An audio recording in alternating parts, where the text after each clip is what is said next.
Well, now it's time to look through some of the other international headlines we're following on this Wednesday afternoon. For that, we turn to our Eunice Kim, as always, who's standing by for us at the NewsCenter. Eunice, we hear that aid organizations fighting to contain the Ebola epidemic has appealed for urgent international assistance before it's too late.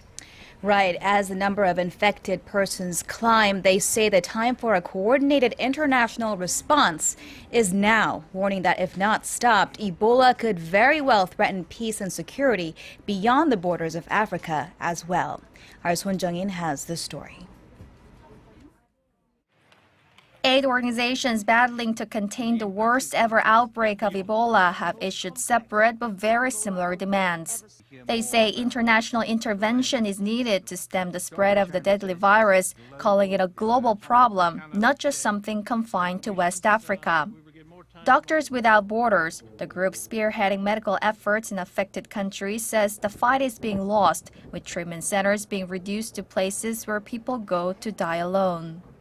6 months into the worst Ebola epidemic in history, the world is losing the battle to contain it. Leaders are failing to come to grip with this transnational threat. In a separate speech in the U.S., the head of the National Public Health Agency warned the epidemic is spiraling out of control, with infection numbers rising fast. There is a window of opportunity to tamp this down, but that window is closing. We need action now to scale up the response. Frieden went on to say the answer to this outbreak comes down to three things: resources, technical experts in healthcare and management, and a global, coordinated, and unified approach. The World Health Organization, criticized for not acting sooner to bring the outbreak under control, reports that more than 3,000 people have been infected in West Africa, but this could rise to 20,000 and spread to more countries.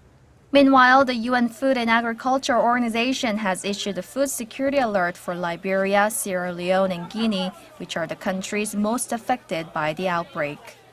Sohn Jung-in, Arirang News.